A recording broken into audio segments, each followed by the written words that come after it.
Have you ever noticed a couple dancing? It seems effortless and so graceful. They both seem to know exactly where they're going.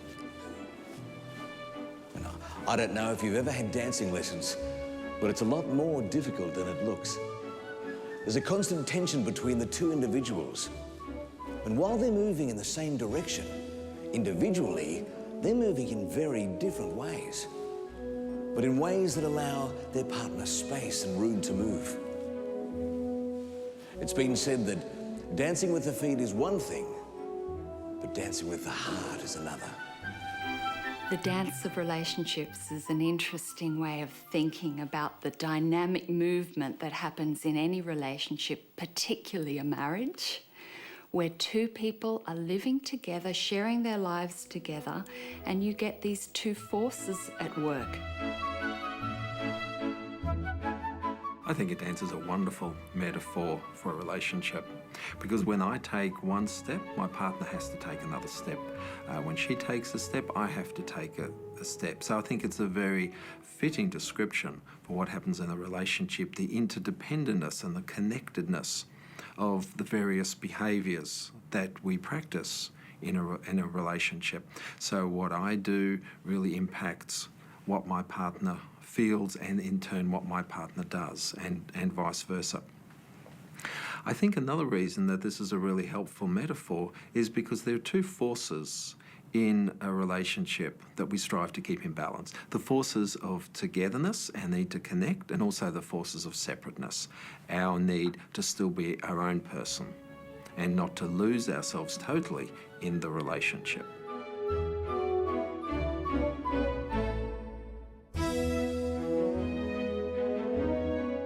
Relationships, like dancing, are all about harmony, balance, teamwork, timing and connecting.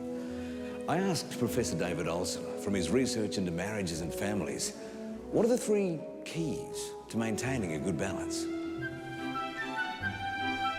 One of the things that we discovered is that there's three things we need to look at. One is we need to look at closeness, or cohesion we call it. How interconnected are family members with each other? How close do they feel to each other? Another characteristic is that healthy families are flexible. They're able to adapt to change. So when there's a major stressor in their family, they know how to handle it and can handle it effectively. And the third thing is they share how they feel, both positively and negatively. So what might an unhealthy marriage or family relationship look like in terms of these three key characteristics? In contrast, an unhealthy family tends to be really more problematic in a variety of ways. In terms of closeness, they either don't feel connected to each other, they're kind of each doing their own thing, or they're so interconnected that they interfere with each other's lives. We call that enmeshment. It's like thinking about having a family of porcupines in a little cage. They're so tight together that when one moves, it's a painful experience for the rest of them. So unhealthy families are either too close or not connected at all. Now, in terms of flexibility, unhealthy families, we find they're either rigid, they have an authoritarian leader that says, these are the rules, you gotta do this is the way it is, and there's no option for change. Or on the other extreme is what we call chaotic, there are no rules.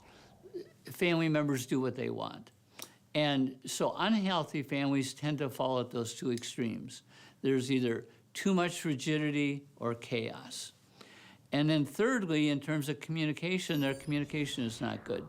They don't share their feelings with each other. They tend to be negative. They put down each other. So unhealthy families often stay stuck in a pattern, whereas what we see with healthy families is that they adapt and change over time.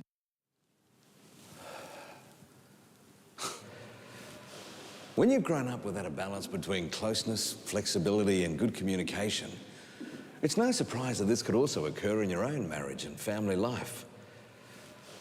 So what steps can couples take to break that cycle and build new patterns of balance and harmony in their relationship? One of the things that I always say to couples that are getting married is you're not only marrying that person, you're marrying that person's family. So knowing a family of origin is really a key thing that couples really need to take into consideration when they're thinking about marriage, but also when they're living out the marriage. One of the things that we've done typically in working with couples is say, what do you like in your family of origin and your partner's family of origin that you'd like to bring into your relationship? Because you're going to do it anyway, but we want you to be more proactive about it. But we also say to them, what are things that went on in your family of origin that you didn't like, you don't want to repeat, or in your partner's family of origin? Because those will be styles and things that we often see repeated: alcoholism, abuse, a lot of the negative things. But if couples can talk about that and be more proactive, they can, in a sense, prevent those problems from repeating in their own relationship. Seems like there are a number of important things to building a good, balanced relationship. But is there one thing in particular that could be considered to be the most important? If I had to say one thing to a family and a couple, is give your marriage top priority. Because if you have a strong marriage, your children are going to see that and believe that and have a model they can look forward to building in their own future. If they don't have a strong marriage, they're not going to have a model to go forward where they know what to do. And what's sad about our culture right now is we have too many people that haven't seen a healthy relationship, don't know what a good marriage is and a good family. But the foundation, I think, of a strong family is a strong marriage. Have you ever noticed that when you spend time outside in the elements, with the wind in your hair and the sun on your face, life just seems to be a little bit better? You feel more alive. It's a great feeling, isn't it? But how do we achieve this sense of vitality in our relationships? I think one of the first things to realize when you want to keep your love vital and alive is that it's going to take work. People in long-term good relationships don't get there accidentally. So there are a number of very practical things that we can do. Firstly is to continue to renew the sense of romance. How each couple does that is different. Some people might enjoy a particular sport together, other people will enjoy eating out a lot or cooking together. There can be a whole host of different ways that people do that. But one of the things I'm always fascinated in when I talk to couples and I ask them, what do you do together that's fun? And often there's nothing they can actually come up with. The best they can do is, we went and saw a movie together last week. Well, there's not a lot of intimacy and connectedness that happens when you're both watching a movie. I think also the building of the partnership, realising you are on the same team, showing respect, honour and goodwill, building up that bank balance so that when something happens in which either of you may need to draw a cheque on the relationship, there's actually something in the bank. John Gottman talks about this as positive sentiment override. When there's positive sentiment override in the relationship, I'm much less likely to take things personally. I'm not going to be quite as reactive. If my partner gets a bit cranky with me, I'll go, it's okay, she's had a hard day, it's fine. And I'm going to be able to give her a hug rather than react back and fire up. Communication and effective communication is certainly not the only thing that's important in relationships, but it certainly is very important. The ability to be able to communicate in a way that actually works. So what I am saying actually gets across. The message that I meant to communicate is actually the message that my partner receives. I think it's also really important to stop recycling the stuff from the past, to avoid the criticisms. I think research has shown that for every negative comment made in the relationship, there should be at least 5 positive comments. It should be sort of roughly in that ratio. And to avoid contempt and to manage conflict in a way that's actually constructive. There will be conflict, we know that, but to manage that in a way that doesn't tear down each other or tear down the relationship.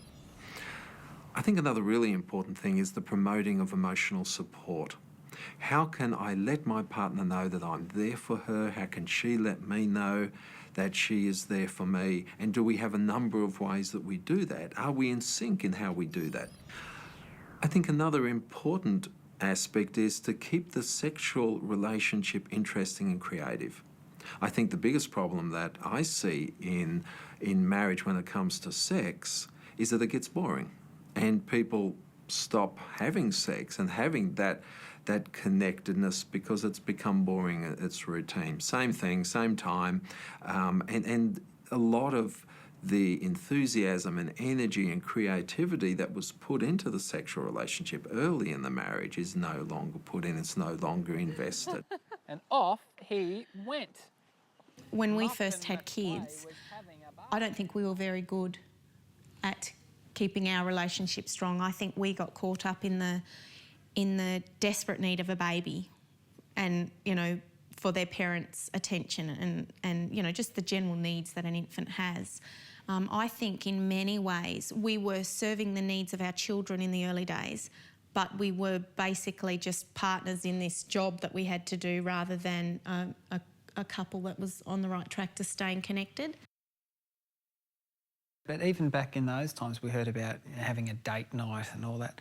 There was no, I mean, when you've got young kids, there's actually no joy really in going out. But you know, because so a late tired. night is 8 o'clock. And I mean, if you, so I mean, I can we let that slip and I think it was, you know, to our detriment. It was detrimental, yeah. But it was very Now, hard. It was yeah. really hard. And it's only been in the last year or so that we've actually been able to get sort of a bit of time to ourselves. And you know, just last weekend we actually went away. I had to go to a conference, so we left the three with my mum and dad, and Sarah came up to join me for the weekend. To intentionally spend some time together and to have some fun and to, you know, just to realise why it is that we choose to hang around each other rather than this joint job we've got to do. You come back more excited about everything that it is that you're going to do in your week and also reconnected, which I think is really important, is to continuously connect.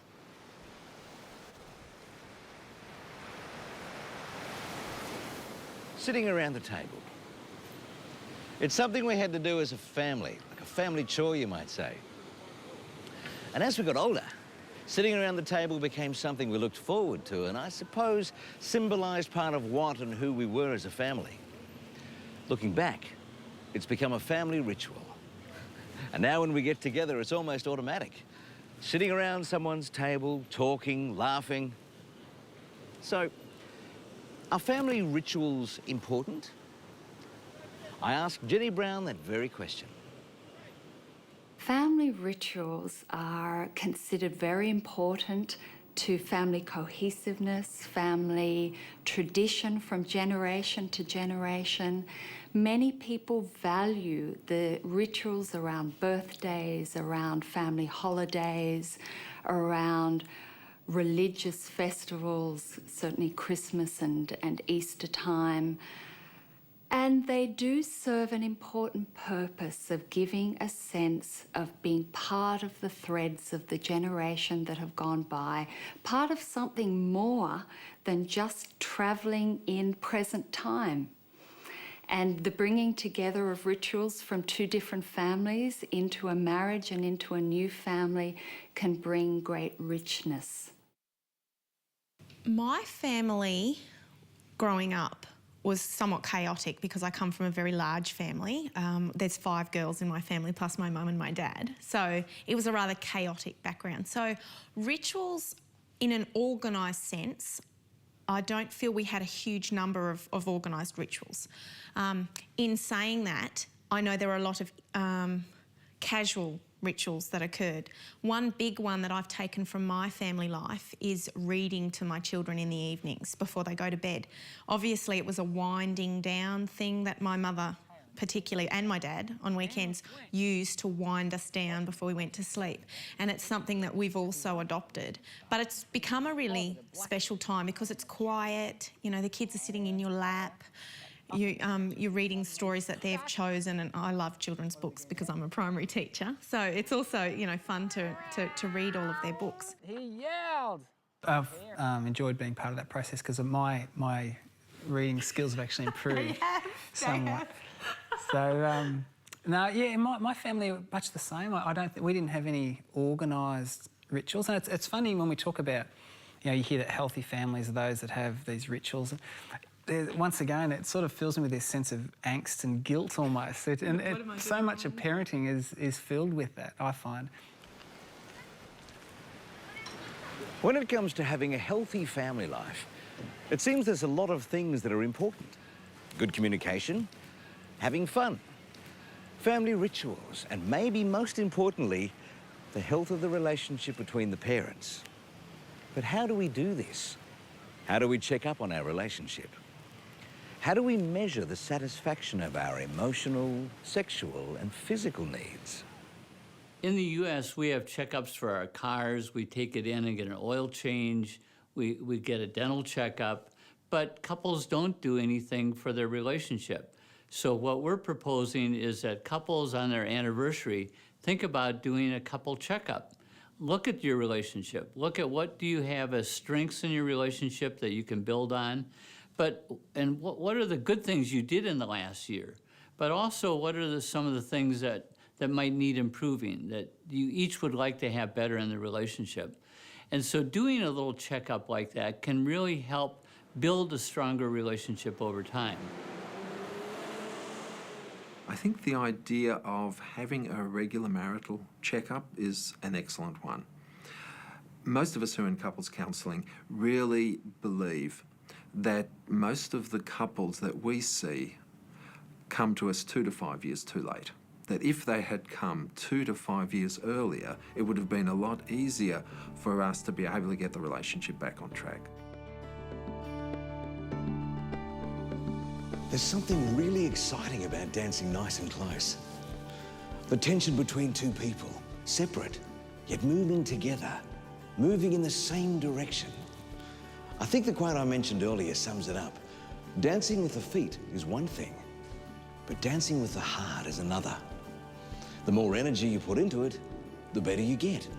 Now, if you'll excuse me, I'll just dart off and put my dancing shoes on.